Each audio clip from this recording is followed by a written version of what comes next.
So my daughter's name is Arya and my son's name is Aditya. And so we combined Arya and Aditya to come up with Aaritya. I think that's a note for all new parents out there. Name your kids well. You never know how it, changes your life when you're thinking about naming your startup. You're traveling in a cab and see traffic building up in front of you on the road that you have taken many times before. The driver suggests a lesser known route which may or may not have a bottleneck. Which route do you take?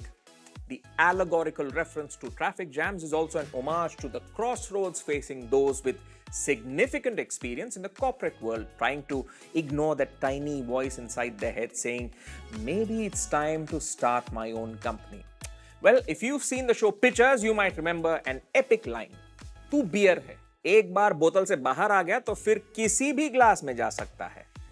If life can only be understood backwards but is to be lived forwards, maybe it's time to understand what comes next after the bottle is open. So, take a seat, relax, and let us pour you some perspective on starting up with the finest minds in the business.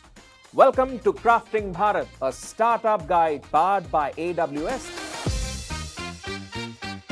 I'm your host, Gautam Srinivasan. Well, our guest today is someone who I last spoke virtually with when I was clean-shaven. It was during the pandemic that this veteran general explained in great detail how he marshaled his support troops at a Decacon to navigate the shutdowns. Today, we meet in person under different circumstances. I have a beard and he is now a startup founder working to make the world of trading a more accessible and a more personalized place for the Aam Janta. So, discard your puts and bring on the calls for our guest, Dale Vaz, founder and CEO at Aaritya. Dale, great to have you on Crafting Bharat. Thank you, Gautam. Thank you for having me. Absolutely. We have a lot of catching up to do. All right, let's take the road less travel and understand what to do if you do not see any landmarks. Dale Vaz and his experience of starting Aaritya will serve as a guide on our first segment titled The Incubator. Dale, well, good to see you again, first of all. I'm glad that you recognize me. Now, your entry into the world of startups, you know what it reminds me of? It's when the pros were allowed into the Olympics to compete with the amateurs. Because you've been a technology industry veteran for 25 years, I think over 25 years, spending, your time with the likes of Swiggy, Amazon and Infosys, if I'm not mistaken.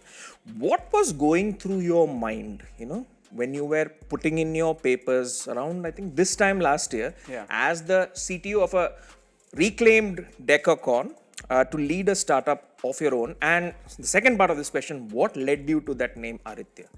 Yes, great questions. So Gautam, there were a couple of factors that were running through my mind back in December of last year. I think one factor was I've always seen my career in chunks of 5 years. So every 5 years, I've taken the time to relook at what am I doing and plan the next 5 years. You mean you actually take those questions seriously when somebody asks you, so how do you see yourself in the next 5 years? So I actually think that 5 years is a good chunk because it gives you enough time to build something meaningful.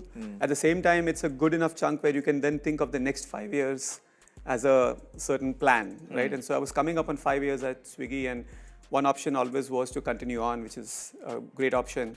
But then I always had this itch, as you referenced, at the back of my mind about taking the experience I've gained in working at a consumer product company and actually applying it to some transformative space. So that itch was very strong, and it became even stronger as I was thinking about the next phase of my life. And then the second factor that was also happening was just this wave that's spreading across India. I mean, I'm super bullish about India. We used to live in the US. We moved back from the US to India because we believe that I think the next decade is going to be the Indian decade. And so you see around you people growing in terms of wealth, in terms of financial goodness. And for us, I think we felt that a large part of what will happen over the next 10 years is this new generation of investors and traders coming into the market and trying to basically figure out their way towards financial independence. So I felt that this was a really good time to be part of that, in some way contribute towards their journey, see if I can build a product that can help them towards financial independence. And the name Aaritya? Yeah, so Aaritya came out of those kind of conversations we had with multiple people.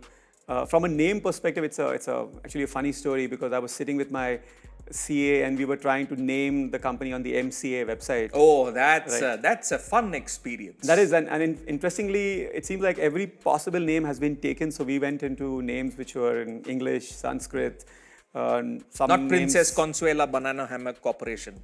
I tried that, maybe that didn't work, but though we did look at different names, even Latin and Greek, and they were all taken. And then I think in a little bit frustration and a little bit in a moment of maybe inspiration, I thought about the names of my kids. So my daughter's name is Arya and my son's name is Aditya. And so we combined Arya and Aditya to come up with Aaritya. And that's what I told them to check. And thankfully, everything was available, right? The website was available. The name on the MCA site was available. And so Aaritya stuck. It's also become a personal touch for me now because every time I think about the company, I think about the legacy I'm leaving my kids. And that name, in some sense, just keeps me going, makes me focus on just making this a meaningful and a big business. I think that's a note for all new parents out there. Name your kids well. You never know how it changes your life when you're thinking about naming your startup. All right. You were also an active stock and options trader. That's something I didn't know about you. Apparently, it's some latent thing that you had for a 16-year passion that you kind of developed, and you've translated that passion now into creating your app, which is Sahi. Now, I want to understand what were the earliest customer conversations that you were having to create this sort of personalized trading engine to power the new economy, so to say, the new economy traders, and the challenges that you were looking to resolve. Yeah, it's been a discovery. I think my own journey as a individual trader investor started in the US back in 2007. I started looking at trading and investment more really as a way of deriving a parallel income stream. Okay. So, taking two steps back, right? The reason why I even went into investment or trading in the first place was to essentially build my own journey towards financial independence. I felt that it's important for me to be able to have my own income stream separate from what I'm doing professionally and using that to then, in some sense, creating the space where I can do something extra with my time. Where you subscribe to Wall Street bets? No, not that level of financial independence. But I did a lot of that, and for the last 16 years, I've been actively trading both the US markets and now the Indian markets. And when I started talking to a number of people, my friends, colleagues, even neighbors around me, I realized that people in India shared a common passion for being able to build their own income, their own wealth. But I think there are interesting couple of things that we picked up from our conversations. The first is the problem of access to the market is largely solved. To be honest, today anyone in India can pick up a mobile phone and within maybe 1 day or 2 days can start investing and trading. So you really don't have the challenge that was existing maybe 10 years ago where it was hard to even access the market, right? But now you have the second order problem. The second order problem is that you've enabled this big market for everyone. You've said, please come in and please participate. But you really haven't given them the tools and the knowledge and the education to help them invest well, help them trade well. You've had a previous working relationship with Accel and Elevation Capital, and you received seed funding from them for Aaritya and Sahi. Was that previous link, combined with your extensive tech credentials and passion for equity trading, the perfect trifecta to have a situation where they just write you a check? They're not even unsure. They're just writing you out a check on the spot, considering, India growth story, markets going on a high, and more importantly, how did you sync their expectations? How do you? No, I wish it was that simple, to be honest. I think my own journey with the VC community, it's been a very revealing one because from the outside, it would appear that they would just give the money away and, would want to bet on you. Bag of money, here you go, right? But interestingly, what I learned is that the VC community is also very well read about the space, and so they have their own strong perspective and they have their own belief on what really will work and what won't work. And anything you can recollect, anything to illustrate that point? So I think there were some interesting conversations around which cohort of user do we focus on. You obviously have people who are doing full-time trading where the majority of the transactions are coming from. And intuitively, you would say maybe that's the cohort to focus on because that's where the money is. But then you have a large cohort of the new traders who are coming into the market who are still building up their trading behavior, their investment behavior, but are the future. Right, so there it's a kind of a choice that you have to make as a founder, saying, do you go with the here and now category or do you go with the category that needs to be built up?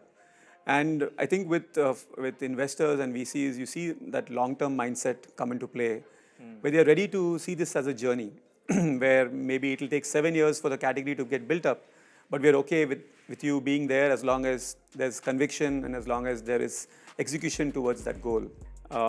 In terms of aligning the investors with my vision, I think it was largely a mutual agreement because thankfully we came to a place where we both felt that we need to focus on the long term here. And the long term is really looking at the new age generation of users coming up. More than half of our country is 29 and below.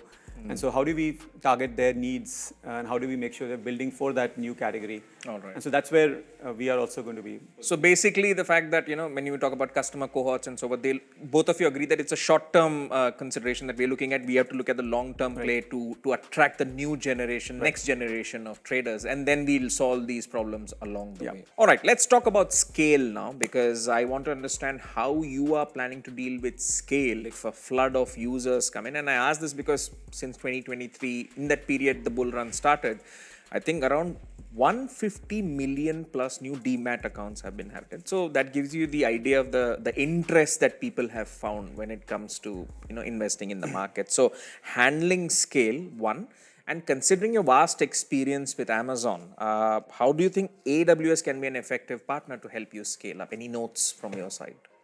So technology is a crucial backbone for this specific business. And so we've started out with that as our mission. We've said that we want to build an architecture that is highly scalable, fault tolerant, and also has really good performance from a speed perspective. Your way is the highway. We want to build that highway. And the benefit of being a new company is that you can actually take a little bit of, say, a more cutting edge view at technology.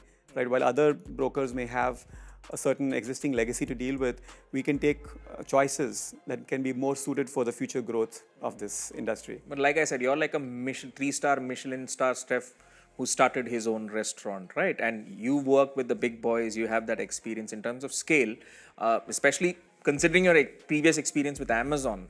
What are your expectations from, say, AWS, which supports, I think, over 80% of startups in their enablement journey? Right. So with AWS, I've got a little bit of a history because back at Amazon, we used to use some of their products, and then at Swiggy, we were an exclusive partner for infrastructure with AWS. And at Aaritya, we've also chosen AWS as our partner. I think there are a few reasons that we really prefer them. One, they give us the ability to scale, but in a very cost-effective manner, which is unique, especially for a business that needs to look at cost very carefully. Second, some of the AWS managed services allow us to take away some of that operational load and give it over to AWS, where our team can focus on building features for the customer, while AWS takes care of some of the operational complexity that goes into this infrastructure. I would love to be a fly on that wall when you're speaking to their customer care and saying, let me tell you what I need. I'm going to make you an offer you cannot refuse. All right. Before we wrap up the incubator part of this conversation, I want to understand your thoughts on Gen AI, because your landing page calls it not another trading platform, but a personalized trading advantage. So I read an article which states that Gen AI in trading could boom to become a nearly 12,000 crore market by 2032, with applications in predictive analytics, risk management, personalized trading, portfolio optimization, so on and so forth. What's your vision of leveraging generative AI for Aaritya and Sahi? I think specific to Aaritya, while there are all these different use cases, the use case that we are excited about is how do you get financial services to Bharat? And when you think about Bharat, you're really talking about vernacular languages. You're talking about people who maybe process information in different ways, text, audio, video. And with generative AI, you really can scale generation of content as well as information exchange. you can imagine, for example, an assistant that can speak in the language of your choice and can provide you the information you need at your fingertips while you're making your decisions. It can also maybe explain to you concepts that are hard to understand because they're not in a very friendly manner. And maybe it can also be reminding you of things that you're supposed to do on time. So essentially, Hey, it's expiry day. It looks like you forgot. right. You have some options that need to be taken care of. Maybe you want to look at your positions. And that's an area where I think in the long term, generative AI can really be a good enabler for. Absolutely. And please make sure that the accents are spot on. All right. I guess that's your 15-minute delivery of insights on trading up your corporate life and the bells and whistles that come with it. How about we take a shortcut now on some questions that I have for Dale. Let's see why 3 steps forward and 2 steps back can still get you a step ahead of where you used to be on our next segment titled The Accelerator. All right, Dale, you're always about the learning. You know, I've described your look as professorial at one point in time. Now, you mentioned earlier in an interview, like you were always focused on learning, whether it's being the first to work on Java in your team or transitioning from a software services company to a fast-moving product company. But the question I have for you is, how does one remain continuously curious? I think curiosity for me is maybe one of my superpowers. I would say that it's just something that comes naturally, where when I hear about something or when I read about something, if it catches my fancy, I will then try to go deeper into the subject. But how do you achieve that? How do you filter out the noise and value? Right. So it's about dedicating enough time to learning. One of the things that I've realized I do is I spend a lot of time reading, even when I'm so-called relaxing. Not your WhatsApp forwards, by the way. Yeah, for me, something interesting could be something like a Wikipedia article on a certain subject that I just heard about. I may go and look it up. Or maybe reading a Medium article on something that has just been released. And to your question about filtering the noise, one of the things that I've figured out, which has really helped me, is really focusing on a few topics that have material impact. So you're really trying to identify the patterns that are coming out that you need to really understand rather than the specifics. I like that. It's a hashtag approach to learning. Once you have a few hashtags, you can expand your repertoire. Yeah, and you see that over time, in the last 20 years of tech, there are so many patterns that have repeated. While the technology names have changed, the patterns have been the same. Absolutely. 25 years ago, containerized world and so on and so forth wouldn't have existed, but you need to stay ahead of the curve. All right, let's move on.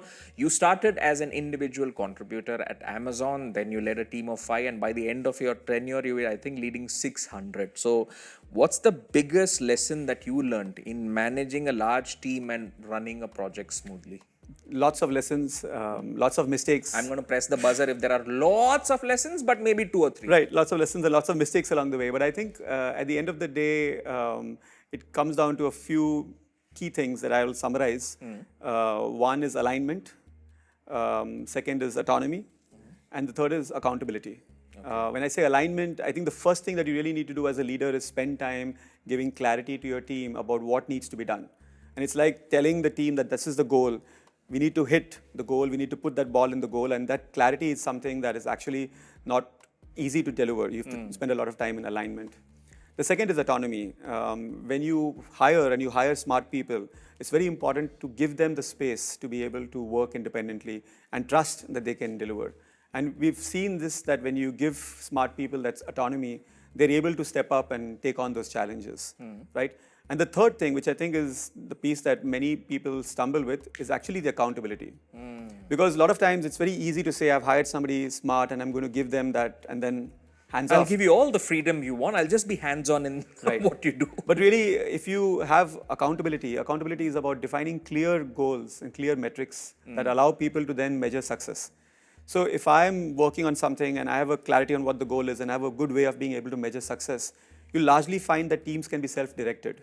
They won't need help. And so by creating these kind of self-directed units, I found that organizations can scale.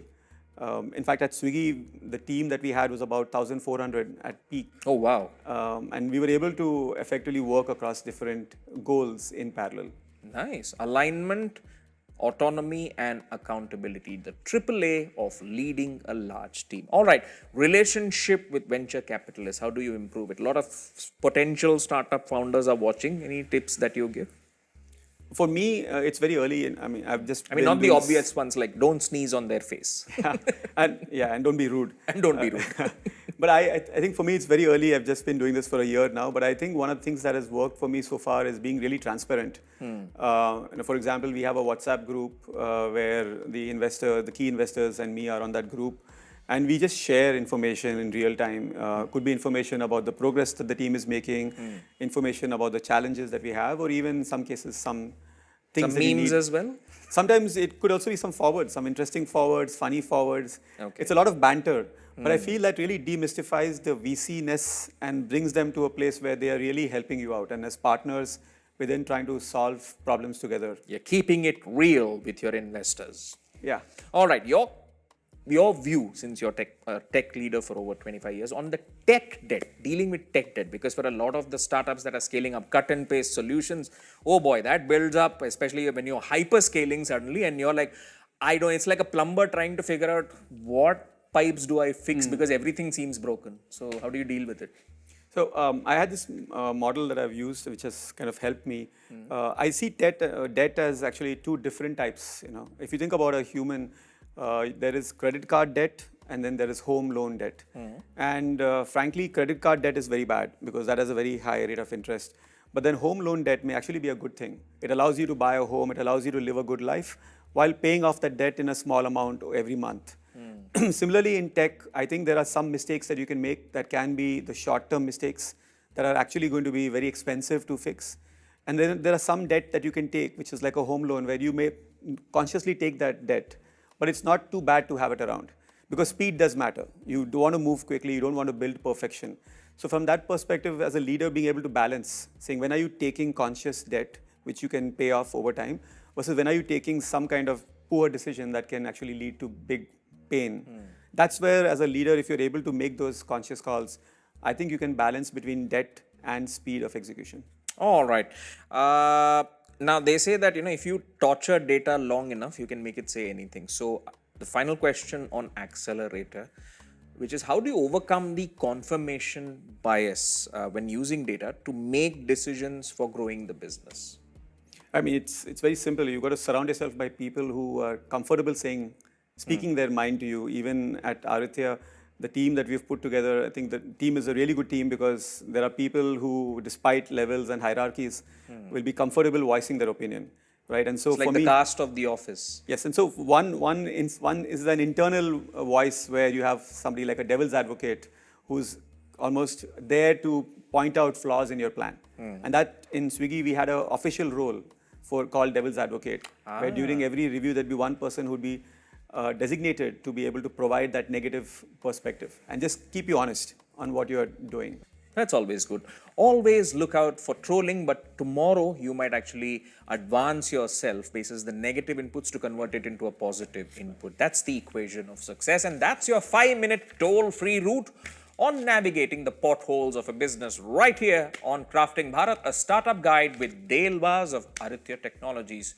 All right, let's change seats now with Dale, metaphorically, of course, navigating the rest of the way by answering a few questions from our audience. It's time for a final segment called The Advisor. Right, Dale, our first question comes from Mitesh from Hame Angels, and he asks, how do you approach building a strong team for your startup? So, if you think about a startup, as a founder, you will have some superpowers, but you'll also have a lot of blind spots and a lot of gaps. And it's very easy to say, hey, I'm great in technology. Let me just go find people who are good in technology, and then we can all just build something. But sometimes you have to find people who bring in new skills, complementary skills, and they may have a different opinion, but that actually helps.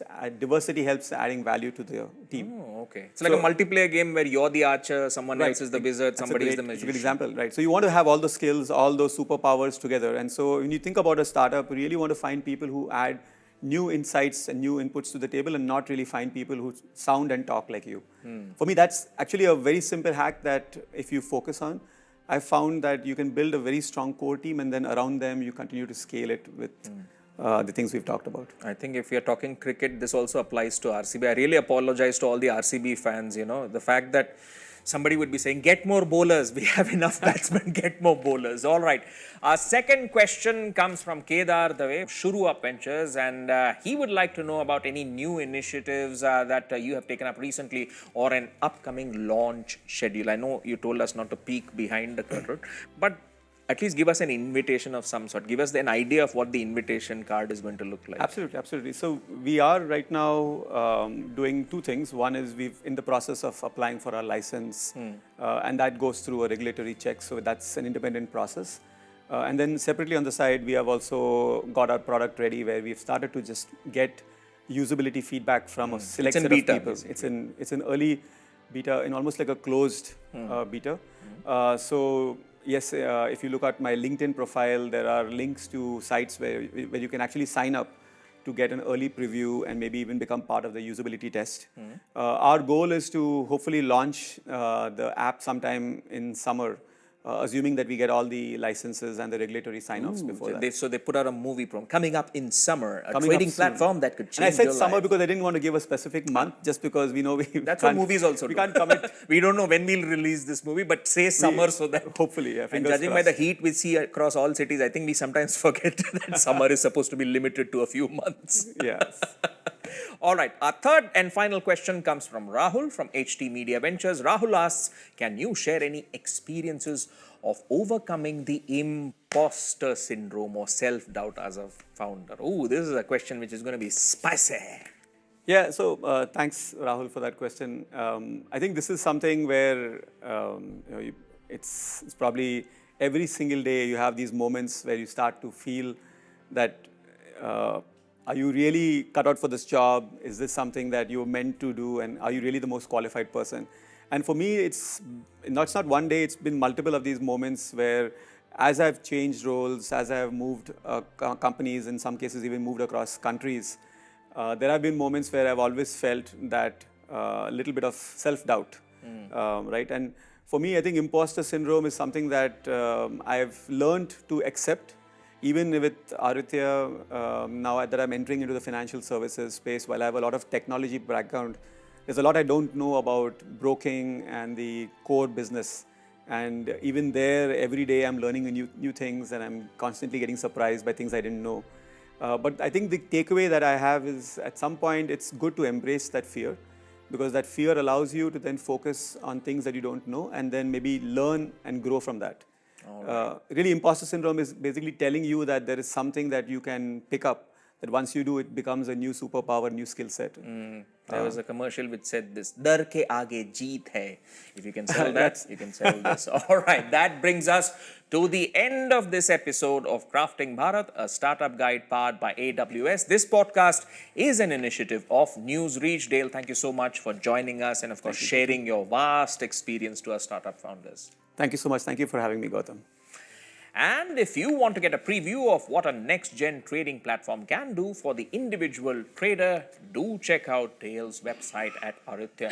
A big thank you, of course, to our audience for tuning in. Do like, share, and subscribe to our channel to learn the ways of the startup universe. Live long and prosper. I hope I'm doing it right. Till next time, this is your host, Gautam Srinivasan, signing off. Crafting Bharat, a startup guide powered by AWS, is an initiative of NewsReach in association with VC Circle, produced by HT Smartcast. The director and executive producer of this show is Deepthi Ahuja. The assistant producer is Veda Mohan. The video editor on this show is Kuljit Singh. And the audio editor is Amrinder Singh.